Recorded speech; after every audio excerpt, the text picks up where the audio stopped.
आपके पासपोर्ट पे national singer of Pakistan जो है वो दर्ज है, इसको नवाजा जाता है। जो बच्चे 24 साल के हैं उनको ये नहीं पता कि मैंने क्या किया। कहते हैं कि पीएमएलएन के साथ जो एफिलिएट होता है, चाहे वो वर्कर हो चाहे वो किसी भी तरह का सिंगर, उनको काफ़ी नवाजा जाता है। मैंने तो एक कभी पानी का गिलास नहीं पिया किसी से। किस तरह का बिजनेस करते हैं? प्रॉपर्टी का भी करता हूँ, मैंने ज्वेलरी का बिजनेस भी किया मैंने। तो गुज़िश्ता साल आपने कितना टैक्स पे किया? मैं 92 से टैक्स दे रहा हूँ। कोई फिगर अगर आप बताएं कि मैंने गुज़िश्ता साल जो है इतना टैक्स पे किया। आई थिंक मेरा 50 लाख था।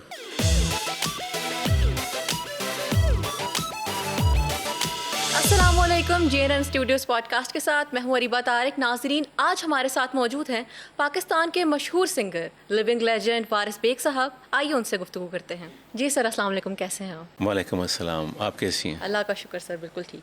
तो सर, GC यूनिवर्सिटी के म्यूज़िकल सोसाइटी का तालिब इल्म शोबिज़ इंडस्ट्री में कैसे आ गया, कैसा रहा सफ़र? बहुत अच्छा रहा जी। जब गवर्नमेंट कॉलेज में थे तो हमारे कॉलेज में हर हफ्ते को म्यूज़िक सोसाइटी थी, हर हफ्ते को कॉन्सर्ट होता था, तो वहाँ से ही मैं चला गया PTV पे। जी जी।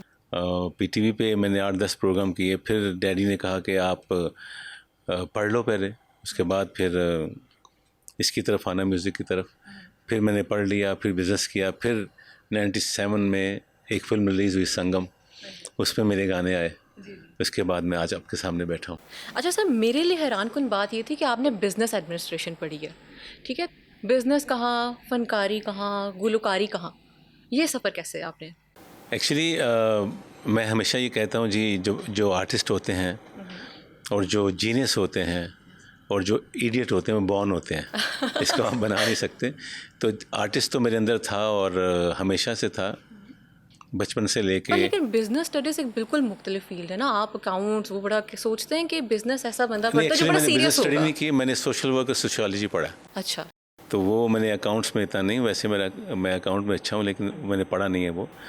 और उसके बाद जब कॉलेज से आप बाहर निकलते हैं तो फिर एक ग्रुप बना लिया, ग्रुप से फिर फिल्म इंडस्ट्री में। फिर आज सफ़र तो बहुत लंबा है, लेकिन इसको मैंने छोटा कर दिया। अच्छा, तो टर्निंग पॉइंट क्या था लाइफ का जो आपको लगता है कि मैं ये शेयर करना चाहता हूँ? मेरा एक्सपीरियंस ये सबसे ज़्यादा था कि मैं वो नौजवान जनरेशन के साथ ये शेयर करना चाहूँगा कि ये टर्निंग पॉइंट था कि जब मुझे लगा कि डू और डाई वाला, ये वाला। एक्चुअली टर्निंग पॉइंट किसी भी जो लोग हैं, जो बच्चे मुझे देख रहे हैं आज, जो अभी इस फील्ड में आना चाहते हैं या जो भी कुछ लाइफ में करना चाहते हैं,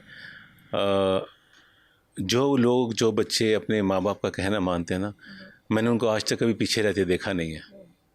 ये मेरी पूरी ज़िंदगी का तजुर्बा है। और जो मेरे वाले साहब थे वो इस म्यूज़िक को इतना पसंद नहीं करते थे। अच्छा, मतलब कंजर्वेटिव माइंडसेट। और ये बस नहीं, इस बात पे नहीं। वो कहते थे कि पाकिस्तान में जो लोग म्यूज़िक करते हैं उनके एंड पे बेनिफिट शोज़ होते हैं, तो मैं समझता हूँ कि आप पहले बिज़नेस करो। आज मैं ये सोचता हूँ कि वो बिल्कुल ठीक थे।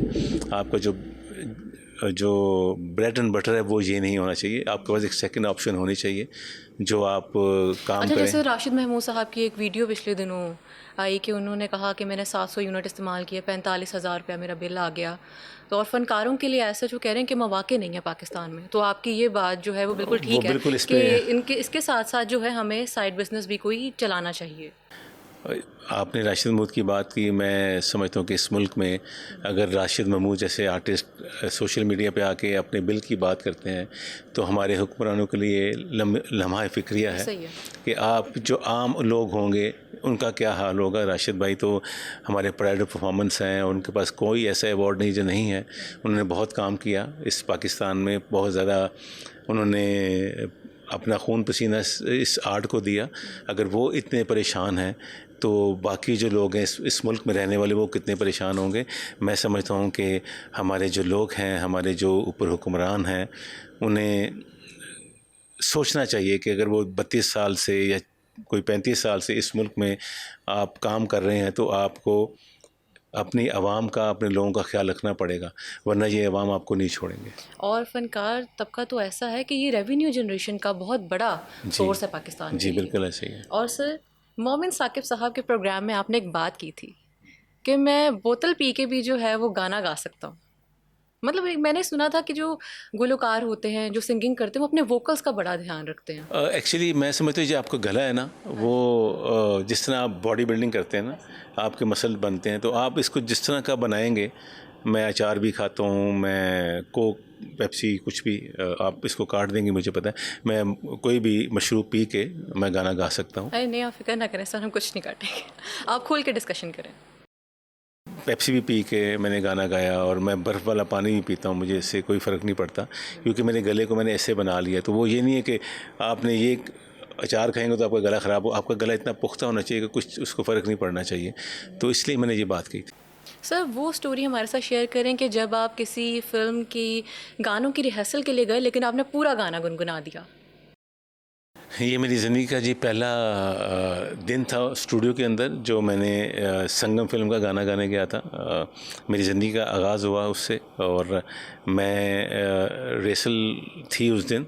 तो मैंने, जब अमजद बॉबी साहब थे, अल्लाह ताला उनको जन्नतुल फिरदौस में जगह दे, उन्होंने मुझे कहा जी आप गाएंगे? तो मैंने कहा जी मैं गाऊंगा।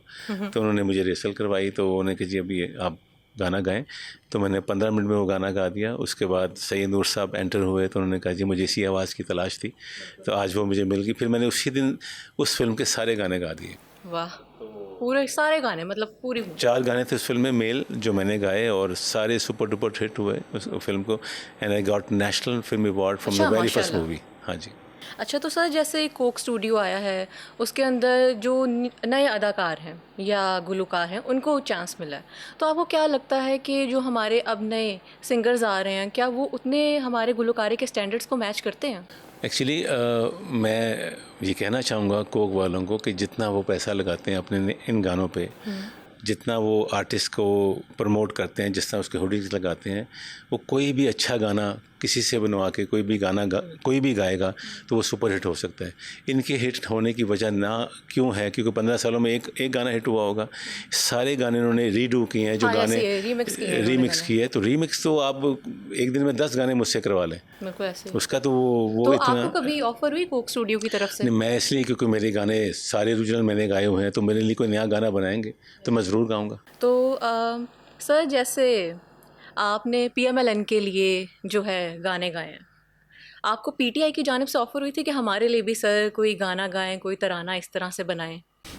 PMLN जो है, मैंने उसके साथ बहुत काम किया। जब एटॉमिक पावर बना पाकिस्तान में, जो पहला धमाका हुआ 1998 में, तो I was the only artist over there. जब हमारे मुल्क को मियां मोहम्मद नवाज शरीफ साहब ने एक एटॉमिक पावर बनाया, उनको जो बिल क्लिंटन थे उनको 5 फ़ोन किए कि आप ये धमाका ना करें, $5 बिलियन ऑफ़र की, बट उन्होंने कहा कि नहीं मैं ये करूँगा। तो मैं समझता हूँ कि पाकिस्तान की जो इंफ्रास्ट्रक्चर है उसमें PMLN का बहुत ज़्यादा हाथ है।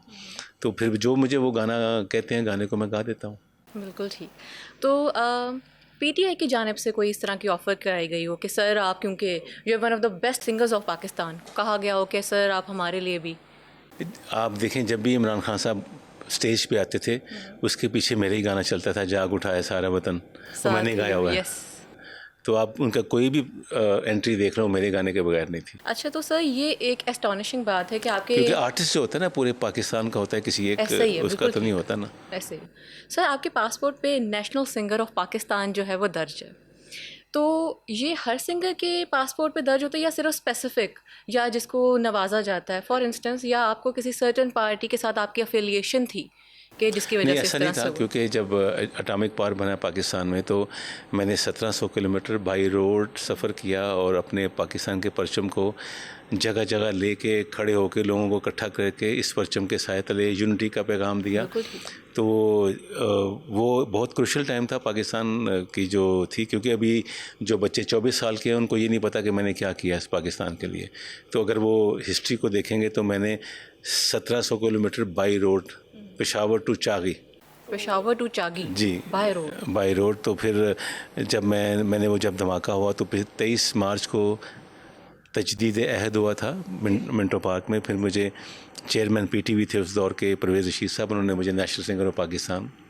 अच्छा, ये अवामी सवाल है, कहते हैं कि PMLN के साथ जो अफिलिएट होता है, चाहे वो वर्कर हो चाहे वो किसी भी तरह का सिंगर, क्योंकि आप तो you are one of the most famous singer of Pakistan, उनको काफ़ी नवाजा जाता है। तो ये आवाम की जानिब से सवाल है कि सर आपको कितना नवाजा गया? मैंने तो एक कभी पानी का गिलास नहीं पिया किसी से। अच्छा, ये मैं आपके इस पॉडकास्ट में कह रहा हूँ।